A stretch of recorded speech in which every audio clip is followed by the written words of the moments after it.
Good afternoon, नमस्कार, बहुत बहुत स्वागत है। दोपहर के 1 बज चुके हैं। मैं हूं अमित सिंह, अपना सुपर प्राइम टाइम स्पेशल लेकर हाजिर है। सावधान हो जाइए क्योंकि खतरे की घंटी अब बज चुकी है। वो सुकून, वो इत्मीनान और वो सामान्य सी दिखने वाली जिंदगी अब एक बड़े तूफान की जद में आने लगी है। हम डरा नहीं रहे बल्कि आपको उस हकीकत से रूबरू करा रहे हैं जिससे पूरी दुनिया की सांसें अटकी हुई हैं। पहले कोविड की महामारी ने पैर पसारे, फिर रूस यूक्रेन के बारूद ने दुनिया को झुलसाया और अब पश्चिम एशिया के धधकते रेगिस्तान में ऐसी लपटें उठ रही हैं जो भारत की दहलीज तक पहुंच चुकी हैं। क्योंकि अब देश के बड़े उद्योगपति, बैंकिंग जगत की आवाज माने जाने वाले उदय कोटक की चेतावनी ने हर किसी को सोचने पर मजबूर कर दिया है। उदय कोटक कह रहे हैं बड़ा झटका लगने वाला है, मुश्किल समय के लिए तैयार रहिए। सिर्फ इतना ही नहीं, प्रधानमंत्री नरेंद्र मोदी भी लोगों से अपील कर चुके हैं कि अगले 1 साल तक सोना खरीदने से बचें, पेट्रोल डीजल कम खर्च करें। यानी सरकार भी आने वाले आर्थिक दबाव को लेकर लोगों को सतर्क रहने का संदेश दे रही है। सवाल है कि क्या बढ़ रही है घबराहट?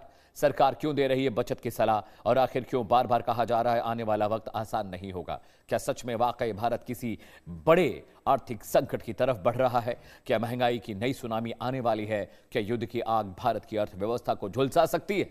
सबसे बड़ा सवाल, अगर दुनिया आर्थिक स्थिति की अस्थिरता की तरफ बढ़ रही है तो क्या भारत तैयार है? जी हां, प्रधानमंत्री नरेंद्र मोदी ने बार बार यह अपील की। पिछले एक हफ्ते में कम से कम 3 मर्तबा उनके संबोधन में यह बात सुनी गई। उन्होंने कहा कि 1 साल तक सोना मत खरीदिए। इससे पहले कि हम ग्राफिक्स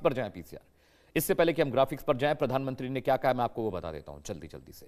उन्होंने 3-4 बार अपने संबोधन में कहा कि पेट्रोल डीजल कम खर्च करिए, 1 साल तक सोना मत खरीदिए, विदेशी यात्राओं पर मत जाइए, चीनी के एक्सपोर्ट पर बैन लगा दिया गया, सोने की इंपोर्ट ड्यूटी बढ़ा दी गई, खाद्य तेलों के कम इस्तेमाल की बात वो कह रहे हैं, विदेशी यात्राओं पर न जाने की बात वो कह रहे हैं। अपने कैवलकेड में, एसपीजी के कैवलकेड में उन्होंने आधे से कम उन गाड़ियों को कर दिया। बीजेपी शासित राज्यों को कहा गया है कि आप अपने खर्चे घटा दीजिए। मुख्यमंत्रियों से कहा गया है कि गाड़ियों का काफिला कम करिए। साथ ही साथ यूपी में भी बचत के लिए योगी आदित्यनाथ ने तमाम आदेश जारी किए हैं कि वहां पर भी खर्चों में कटौती होगी। एसी का टेम्परेचर एक फिक्स कर दिया जाएगा। तमाम जो इवेंट होते थे उन पर पाबंदी लग गई है। साथ ही साथ अधिकारियों को, मंत्रियों को, सांसदों को, विधायकों को कहा गया है कि हफ्ते में 1 दिन वो पब्लिक ट्रांसपोर्ट का इस्तेमाल करें। ग्राफिक्स पर आते हैं दर्शकों। संकट के संकेत क्यों मिल रहे हैं?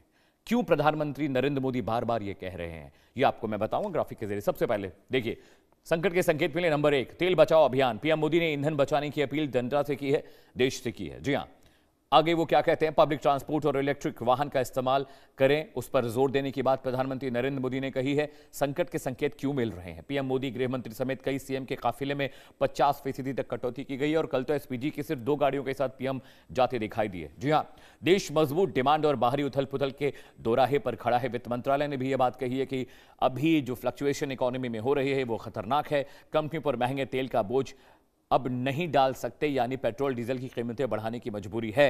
सरकारी तेल कंपनियों को रोजाना 1000 करोड़ का घाटा हो रहा है और ये कंपनियां ज्यादा दिन तक उठा भी नहीं सकती हैं। जी हां, सोने चांदी के आयात पर ड्यूटी 6% से बढ़ाकर 15% कर दी, जिसकी वजह से सोना 18,000 रुपए महंगा हो गया।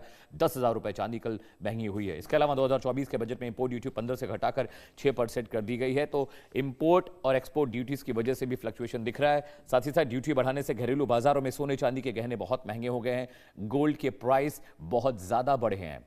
चीनी निर्यात पर रोक सरकार ने लगाई, उसके पीछे की वजह क्या है? केंद्र सरकार ने तत्काल प्रभाव से चीनी के निर्यात यानी एक्सपोर्ट पर बैन लगा दिया है। चीनी के निर्यात पर 30 सितंबर 2026 तक बैन रहेगा और यह आगे भी बढ़ सकता है। ये संकेत वित्त मंत्रालय ने दिए हैं। चीनी निर्यात नीति रेस्ट्रिक्टेड से प्रोहिबिटेड कैटेगरी में चली गई है, यानी एकदम एक्सपोर्ट नहीं करना है। सफेद चीनी और बुरादे वाली चीनी, दोनों ही चीनियों पर यह पाबंदी लगाई गई है। आगे बढ़ते, एयर इंडिया ने भी अपनी जो इंटरनेशनल फ्लाइट्स है उनकी उड़ानों की संख्या घटा दी। अमेरिका समेत 28 देशों के लिए फ्लाइट्स में कटौती की गई है। एयर टर्बाइन फ्यूल ATF भी बहुत महंगा हो गया है। अमेरिका समेत 28 देशों में वहां पर फ्लाइट कम हुई है। हर महीने 400 इंटरनेशनल फ्लाइट की जो फ्लाइंग्स हैं वो कम कर दी गई हैं, यानी जो इंटरनेशनल फ्लाइट्स है अब उनकी संख्या घटा दी गई। पायलट्स और क्रू मेंबर्स में छटनी को लेकर डर है क्योंकि वहां पर भी कटौती की बात कही गई है। खर्चों में कटौती की वजह से क्रू मेंबर्स और पायलट डर रहे हैं। जी हां, तेल बचाओ अभियान की बात हम बताएं। पीएम मोदी ने ईंधन बचाने की अपील की थी। ये तो संकट के संकेत हमने आपको बता दिए। ग्राफिक्स में आगे बढ़ते हैं दर्शकों। अगला कंटेंट क्या है वो आपको मैं बताता हूं। जी हां, कैसा होगा संकट? पहला, पेट्रोल डीजल 70 रुपए तक महंगा हो सकता है, ऐसे अंदाजे हैं, ऐसा इम्कान है। इसके अलावा रसोई का मंथली बजट 15% से ज्यादा बढ़ सकता है, क्योंकि जो रोजाना कंज्यूमरेबल प्रोडक्ट है उनकी कीमतें बढ़ सकती हैं। दूध पहले ही महंगा हो चुका है, खाने पीने की चीजों समेत रोजाना इस्तेमाल की चीजें महंगी हो सकती है। तीसरा फैक्टर, चौथा फैक्टर खाद की किल्लत, यानी जो यूरिया डाई किसान खेतों में इस्तेमाल करते हैं वो भी हम इंपोर्ट करते हैं, उसकी इंपोर्ट ड्यूटी भी बढ़ी है, तो वो भी महंगा होगा, यानी खाद्यान्न भी महंगा होने जा रहा है। ये संकट के संकेत हमने आपको बता दिए। मदर डेयरी ने और अमूल ने 2-2 रुपए प्रति लीटर कीमतों में इजाफा कर दिया, लेकिन तैयारी भी है। ऐसा नहीं है कि सरकार सब कुछ ऐसे छोड़ देगी। तैयारियां क्या है वो जान लीजिए।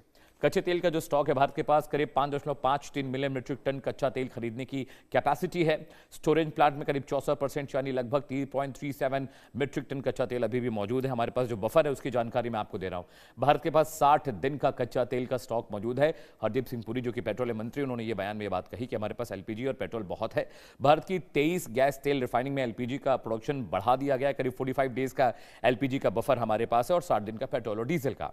एलपीजी उत्पादन 35,000 मीट्रिक टन से 54,000 मीट्रिक टन कर दिया गया है। तमाम एलपीजी प्रोडक्शन करने वाली कंपनियों को यह ताकीद की गई है। यूरिया प्लांट पूरी कैपेसिटी से चल रहे हैं, क्योंकि अब जो सीजन है उसमें यूरिया की बहुत आवश्यकता पड़ने जा रही है।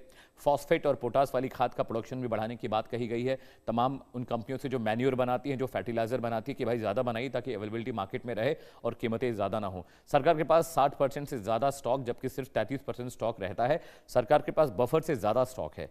खाद्य सब्सिडी के लिए बजट में करीब 1,70,000 करोड़ रुपए ज्यादा आवंटित किए गए थे किसानों की बेहतरी के लिए। भारत के पास फिलहाल 5 मिलियन मीट्रिक टन कच्चा तेल मौजूद है। तो देखिए, ये सारी डिटेलिंग हमने आपको बता दी। सरकार क्या कर रही है, क्या संकेत मिल रहे हैं, क्या संकट के बादल गहरा रहे हैं, वो तमाम चीजें हमने आपको बता दी हैं। और सरकार ये बार बार कह रही है कि अगर आप चाहते हैं चीज़ें बेहतर रहें तो थोड़ा सा कंजम्पशन देख लीजिए, पेट्रोल डीजल बचाने की कोशिश करिए, रिन्यूएबल रिसोर्स पर फोकस करिए, आप कार पूलिंग कर सकते हैं, खाद्य तेल का कम इस्तेमाल करिए, ट्रैवल पर ज़्यादा खर्च मत करिए, गोल्ड ज़्यादा मत खरीदिए। वो चीज़ें जो हम इंपोर्ट करते हैं विदेशों से, उस पर ज़्यादा खर्चा ना करें, क्योंकि इससे हमारी फॉरेन करेंसी बाहर जाती है। एक बड़ा पैनल मेरे साथ जुड़ रहा है, अगले आधे घंटे लगातार इस विषय पर हम चर्चा करेंगे। शुभेंदु शेखर अवस्थी मेरे साथ हैं, बीजेपी के प्रवक्ता हैं। इसके अलावा MK अग्रवाल साहब अर्थशास्त्री हैं और कुछ ही वक्त में मेरे साथ कांग्रेस के प्रवक्ता भी जुड़ेंगे, उनसे भी मैं बात करने की कोशिश करूंगा। शुभेंदु शेखर, सबसे पहले मैं आपके पास आता हूं। प्रधानमंत्री ने जो बातें कही, हरदीप सिंह पुरी का भी बयान है, पेट्रोलियम मिनिस्ट्री भी ने कहा कि पैनिक करने की जरूरत नहीं, हमारे पास बफर है। लेकिन प्रधानमंत्री के इस बयान को विपक्ष एक तरह से नाकामी की तरह देख रहा है कि वो देश नहीं चला पा रहे हैं, देश की जो क्राइसिस है वो मैनेज नहीं कर पा रहे हैं, इसलिए पब्लिक पर बोझ डाल रहे हैं। गोल्ड की इंपोर्ट ड्यूटी अगर बढ़ानी थी तो 1-2% बढ़ाते, इतना ज्यादा बढ़ा दिया कि गोल्ड एक ही दिन में 18,000 रुपये महंगा हो गया। शुभेंदु जी। अमित जी नमस्कार। और जो दर्शक हमारे ये देख रहे हैं चैनल आपका इंडिया न्यूज, उनको भी मेरा नमस्कार। और मैं बताना चाहता हूं कि हमारे पास कोई पैनिक करने की जरूरत नहीं है, स्टॉक है।